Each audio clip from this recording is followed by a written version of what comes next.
Welcome to the Danny Clinkscale Reasonably Irreverent podcast. Insightful and witty commentary, probing interviews, and detours from the beaten path. It's been a little while. You missed us. I know you did. It's been a little while since we did an edition of Reconcilable Differences with Danny and Jane. And, of course, the podcast is called Reconcilable Differences, as a bit of a takeoff on one of the things that causes the dissolution of marriage, which is irreconcilable differences, probably the most used phrase in any divorce proceedings. But we're here not to talk about that. We're here to talk about marriage in general, and not just our marriage, but maybe our views on marriage as we grew up, whether we actually thought we were going to get married. When the two of us got married, we were a little bit older than many people are when they get married. I had been married before. Jane had not. I didn't even know. Well, it's a little spoiler alert. When I was growing up, I really didn't even know if I wanted to get married. So there's all kinds of things that we have to discuss today on reconcilable differences, and our differences are reconcilable. That's why we've been together for almost 2 decades as husband and wife, and over 2 decades as a couple. And our path to how we decided to get married to each other is a little bit of a part of this, but this is mostly about just our views on it and how we feel that we operate within the confines of said marriage. And that all comes your way next, right here on Reconcilable Differences with Danny and Jane on Arts and Lifestyle Wednesday. It's presented by Cinematic Visions. Cinematic Visions has been an affordable solution for professional media production in Kansas City since 2003, offering award-winning video production and creation, as well as a wide array of digital and social media management services. From planning, scripting, filming, editing, and post-production, to delivering your product to a watching world, Cinematic Visions will provide professional and affordable services for you and your business with the necessary return on investment to make it all worthwhile. Cinematic Visions' goal is to unlock the power of storytelling through video and a strong online presence for your company. Beyond the numbers, they want to inspire and evoke your clients to feel and act. Let my friends at Cinematic Visions embed your brand where it belongs, in your customers' minds. You can find them online at cinematicvisions.com or with a quick phone call at 816-600-6300. It's time now to get some great assistance on healthcare with Chad Beisel from no-nonsense-healthcareninja.com. And Chad, even your business's name would indicate that you have a real aggressive way and an important way to go after some health insurance for your clients. What I've found out in the industry is just a lot of people are really confused. They don't know what plans are good, what their plans offer, how they cover. And so I've just taken the approach of being really educated on what options are available to clients and showing them all the options that are available and making sure they understand them so they can pick and choose what options are good for them. And one thing that's really important, of course, is access to doctors and hospitals. Absolutely. That's becoming a big issue for a lot of people. Some of the plans out there are going to restrict those clients to where they can and cannot go. So if you live just outside the Kansas City metro, some of the counties outside, you may not be able to go to some of the hospitals up here in the Kansas City area. So making sure that you have a plan that's got doctors and hospitals and places you want to go is really, really important today. Learn more by visiting no-nonsense-healthcareninja.com and let Chad help you. Most of us have experienced auto accidents, and it's no fun. And even less fun is trying to work on the insurance aspects afterwards and getting full value after an auto accident. I'm here with David Cowan from RecExpert.com. And David, you have an unusual and important niche for people after an auto accident. We have a passion to teach car wreck clients what they deserve. Getting your car repaired only fixes the damage and the paint. Getting paid for your car's loss in value is called diminished value. Chances are you've never heard of this before because most people aren't looking out for you. We help people collect thousands to tens of thousands of dollars for their car's loss in value after the wreck. And if somebody wants to come to you for that, what's the original assessment cost them? We offer a free review of any insurance claim to see how we can help. You can't beat that. Great expertise and assistance in getting full value after an auto accident from David Cowan. Visit RecExpert.com and learn more. We're here with Joe Spiker, the CEO and president of Easton Roofing. And Joe, you had a great year in 2019, a record year. 2020 comes, things are moving smoothly along, and then the coronavirus comes. But your company seemed to be very ready, very proactive, and very ready to serve your customers well. Yeah, we adopted social distancing very early before the cities even put put out the notices. And we started working from home. We are largely cloud-based as a company, so that transition was easy. Our technicians are wearing masks and gloves, and salespeople are not meeting with homeowners. We're doing everything digitally and doing everything we can to do our part to get over this as quickly as possible. So for any needs that people have right now, what's the best way to get in touch with you? Well, you can always call us, 913-257-5426. But the best way is to go to eastonroofing.com, put your information in, and we'll give you a call. Easton Roofing. Integrity matters. If you'd like to join these and other great sponsors and market your business to a growing and engaged audience, contact us at Danny@DannyKlinkscale.com. Look forward to hearing from you. Welcome back, and I'm joined by my blushing bride. What a silly old phrase that is. And I don't think you blush. Is that? Well, I don't know about that. You're probably right. I don't remember ever seeing you actually blush. I've seen you be embarrassed and everything, but I don't think you get red per se. But I don't think I blush much. You get red. You are red. I am red, Cherokee. but I don't think it's from blushing. However, no. But anyway, with that cranky start to this, so let's start up with our. When I was growing, I think our initial views of marriage are obviously going to be colored in many ways by the marriage we are closest to, which is the one of our parents. And how did you view the marriage of your parents as you were growing up, or how did maybe that evolve? Well, you had a tough act to follow. My dad, and my sister and I talk about this a lot, he was very much, I don't think he realized it, but he was very much a Renaissance man a little bit before his time. And he was such a balanced individual, and he was so respectful of my mom and of both of us. We didn't have any brothers, but I never felt less, of a person just because I was a woman in that environment. Even though he was very much a 40s and 50s, they were Depression era family.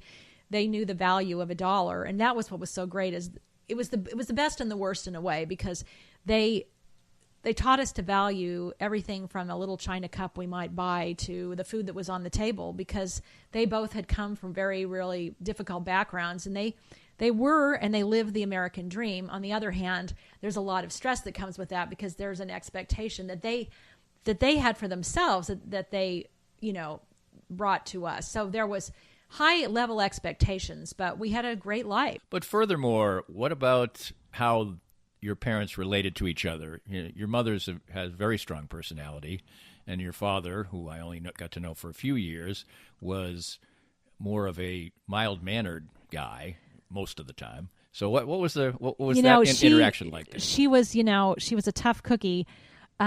She was a perfectionist, and she was kind of like, if you've ever seen Keeping Up Appearances on PBS. Yes. That might give you some clue. She just had a thing about, I think it came from her background. She lost her dad really young, 11 kids in the family, and so they really had to build their own lives. And so she just assumed that everyone had to get out there and show the best face. And they were in a corporate environment, so everybody knew each other. We were in a small town, so there was some of that need to keep up appearances. But my dad sort of kind of knew about my mom. He loved her to death, loved her. And so some of those, love is an amazing transcender of some things, but she could be really, really difficult. And so there was some of that tension, but he was one of those that was very quiet, but then all of a sudden he would sort of lay the law down when things got a little bit, out of hand sometimes. So we had a few moments. Well, in my world, there was so much mayhem for our family situation that we had 6 kids in a short period of time. My youngest sister, the youngest girl of 2 sisters, and she's the youngest in the family, was born only less than 10 years after I was. So my mother was pregnant half the time. There were just little kids running around. My dad worked odd hours, often at night.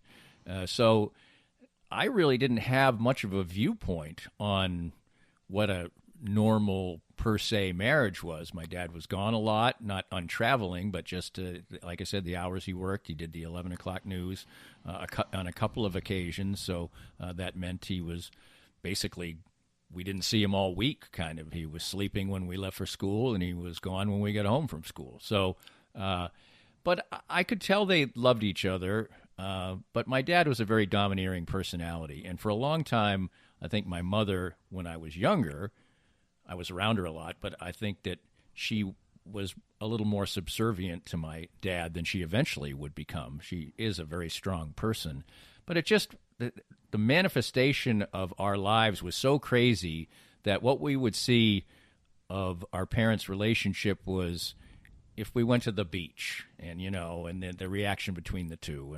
And so maybe that colored the fact that as I was growing up, I didn't have it in my little bean that I was sure I was going to be married. I didn't, I was a very romantic little boy.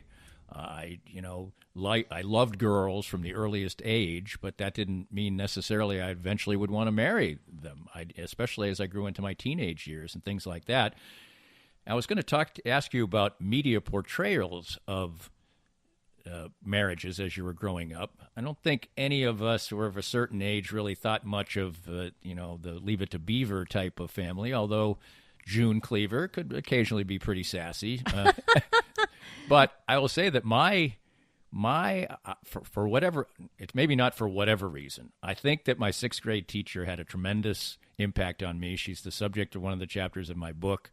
She was an incredible influence on me. She was did the March on Washington, and at that point in time, of course, she was a young teacher. She was single, independent, and so I admired everything about her.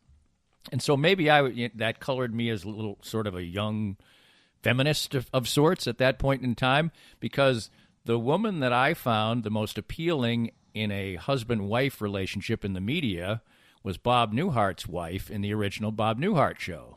I think her name was Emily. Suzanne Plagette. Yeah, I think her name was Emily in the Yes. show, I believe. And yeah, it was. And she had a job. They didn't have any children. And she was a very strong personality in that show. And she was my sort of ideal for what a wife should be. Somebody who would give you the what for, but was lovely and sexy and all that. So that's who I kind of, maybe that colored my thoughts. Anybody in the media that you can remember? Funny. That's so funny because I went and did my own profession for so long that my goals were not to go find Mr. Right at college. Still don't understand that.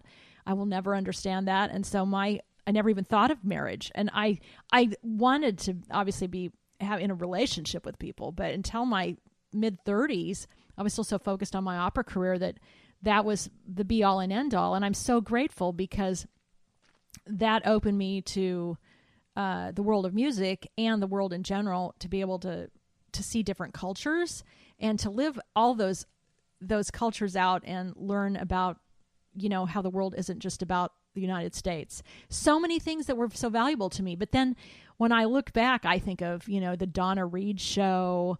I look at, what's that? Yours, Mine, and Ours. Remember that movie with Lucille Ball of All the Weirdest Things? Because my mom had so many kids. And Henry Fonda, remember that? Right, and yes. Tim, what's his face? Terrible crush. What's his name? And and there was that girl. Remember that girl? Yeah, that was the first real feminist. And then Mary Tyler Moore. I have to say, that was just the beginning of all that. So those were my influences.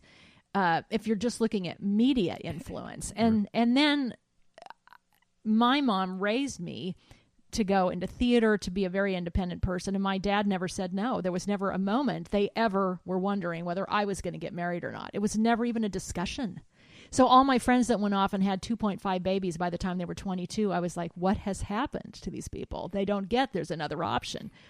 But that didn't mean I didn't, I had some serious relationships before I ever met you. They just weren't the right ones. And then suddenly, boom, you it's just kind came of out been of a nowhere. running joke in our relationship that early on, when I would be finding out about past relationships, and I didn't care.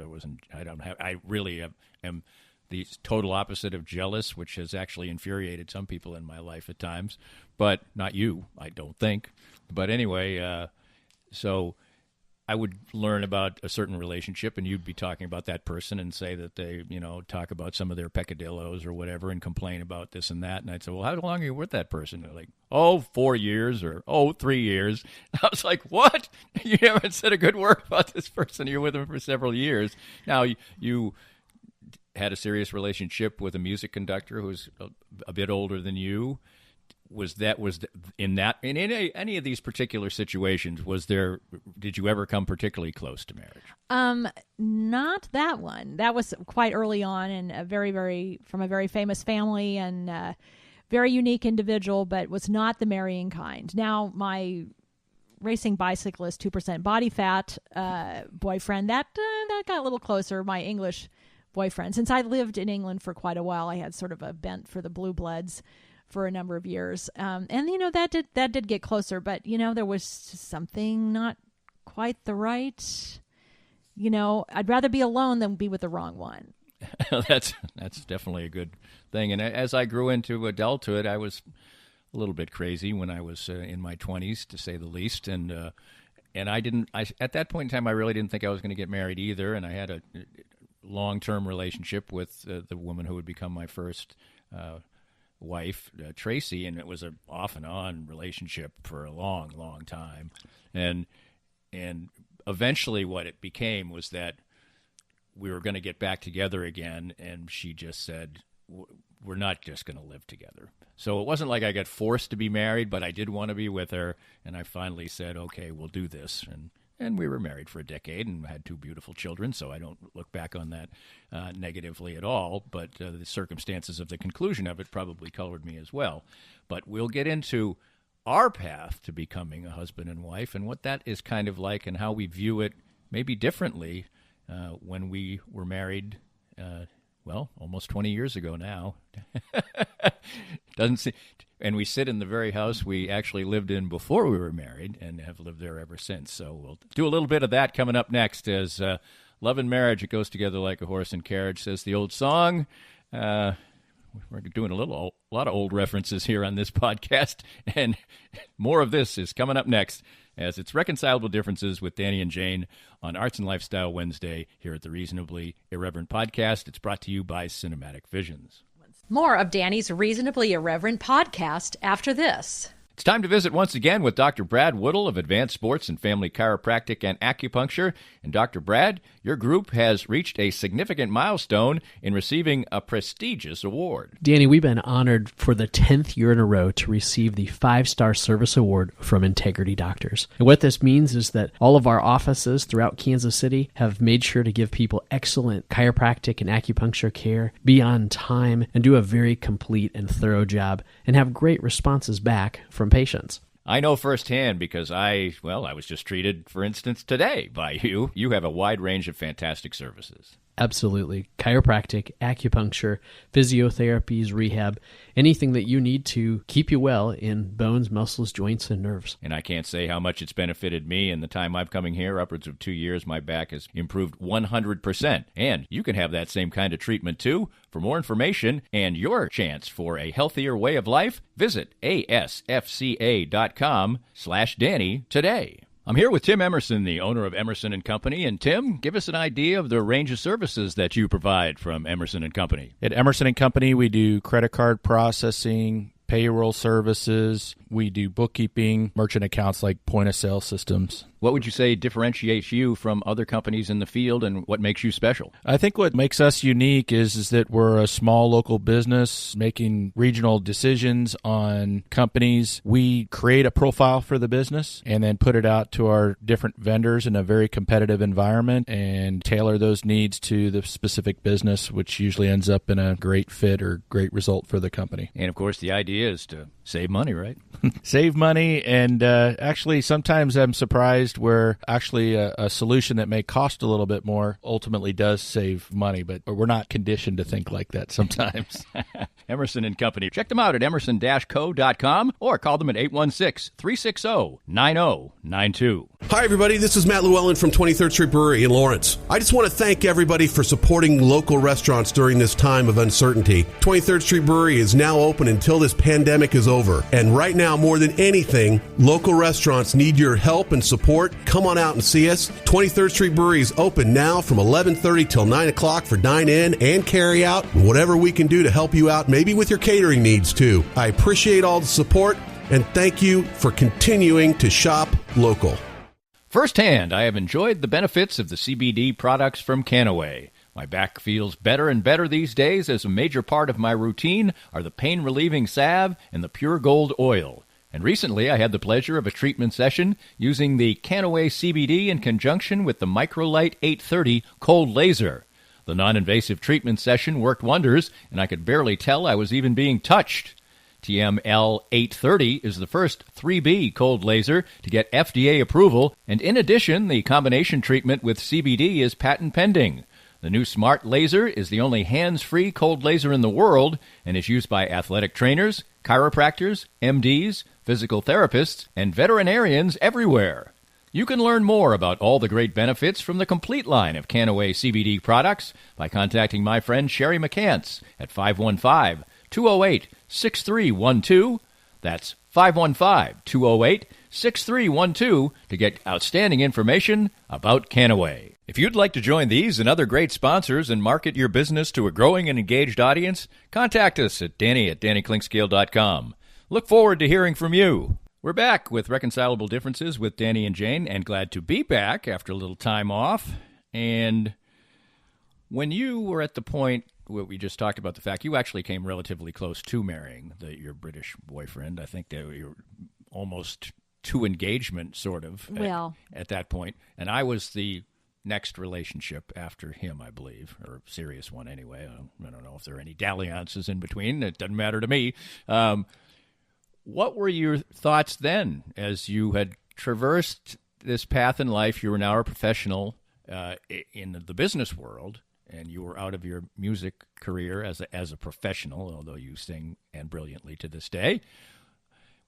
Did you ever feel like, okay, well, this is never going to happen, or I don't care if it doesn't happen? I didn't really think about it so much. Maybe that was the good thing. It's like that had been a sort of on and off rocky for a while. And unbeknownst to me, I think both your and my relationship kind of dissolved at the same time, before we met each other. And so that was kind of an interesting feat. But I think I was just sort of in the right frame of mind, just kind of, let's have fun. Let's just, keep an open mind. I think maybe that's more what it was. So that's kind of where my mindset was. Your sister is married, but she has no children, and we have no children, and won't have any children, barring an immaculate conception of some sort. But anyway, was that you mentioned the independence of your mom and everything. Was there ever a time where she was like thinking about, well, Jane isn't even married yet, Emily's not going to have children? Was there ever any thought that she really would have liked to have grandchildren? That is a really interesting question. I do not ever remember them setting that expectation, ever. Right. In fact, I think maybe in a way it was not a negative about her having us, but I think she always assumed that it would be the most important thing is to find your own way in life and build your independence in a way, independence in the world, not just financially, but being able to open up opportunities for yourself, whether that's for you in your art or in in the business world. So they just were not focused on that. Now, my dad, maybe underneath it all, maybe he would have. He never talked about it. So that was not a focus. Well, that's and that's extremely, well, I don't know if it's admirable. It's just what they felt. But a lot of times there is pressure. And how about friends or peers? I mean, you have many, many friends, and many of them, obviously, most of them got married at one point or another. Did you see any relationships you said, well, that's really a nice one, but then you saw some other things that didn't go so well, or did that color your worldview any? It's funny because I have some dear friends that were in our wedding, and one of them, a really good friend of mine that we lived in the same building together in Chicago, and she has said to me on and off, I've never heard you speaking of like you really have to have children. And I literally was in front of her when she met. We accidentally introduced her to her husband. They now have 3 kids and they're so happy, and it's wonderful. And I look at her and I go, she found what she really wanted. But we've talked about it, and it's like, I don't really see that you've ever had that spark to be a mom, and I have to say that. And I'm not sure where that's been colored. I can't quite say, but it's not that I don't like kids, and I love nurturing kids in the arts. My mom, I have that love like my mom did, to help young people find their outlet, whether it's the arts or not, ways to express themselves in different ways. And I think music and the arts really is so valuable for so many people. So I have a love for that. And so maybe that's where I get my kicks. But you didn't have friends like out loud saying, Jane, when are you going to get married? Mm-mm.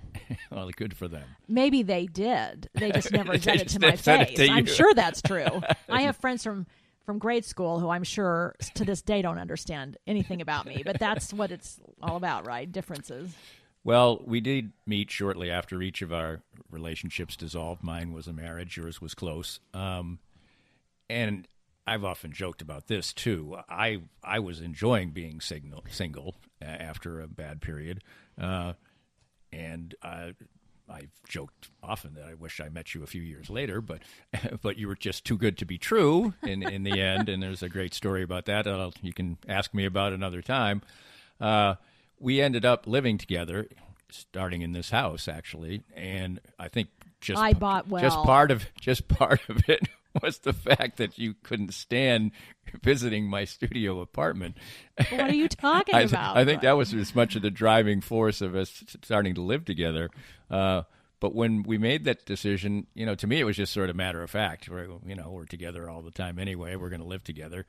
Did you have any trepidation about cohabitation at that point in time? Not until the first day when you were moving in and you had all your friends trudging all your stuff in, helping you move with all this crazy stuff. I was like, oh, my God, he's been getting away with it. I even said that to you that day. I said, you've been getting away with it. Not anymore. Yeah, there's not much that's left of anything that I That chair. have. My God. And this house bears absolutely no touch from me, and I don't really have one anyway. And basically, it was you would ask me if I liked something, and I really only would.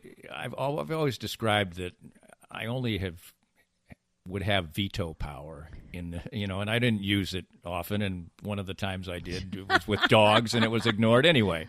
So I knew that you had great taste, and you would want nice things, so I never had any issue with that, and our house is lovely, and that. And I think we've talked about this in Reconcilable Differences before. When I became convinced that we could indeed be married was when we went to Mexico together and vacationed. What I realize now is that Jane on vacation, that's the very best Jane. Not that there's a bad Jane. So you mean we should be on vacation 24/7? I'm sure that's true. That'd be good, but. So that was a bad way for me to judge in the end, but it was a good thing because I said, you know what, if under these circumstances, and there were some weird circumstances on that trip, that we can make it work, then I think this is going to work. Was there a point in time when you thought, yeah, I think I could marry this clown?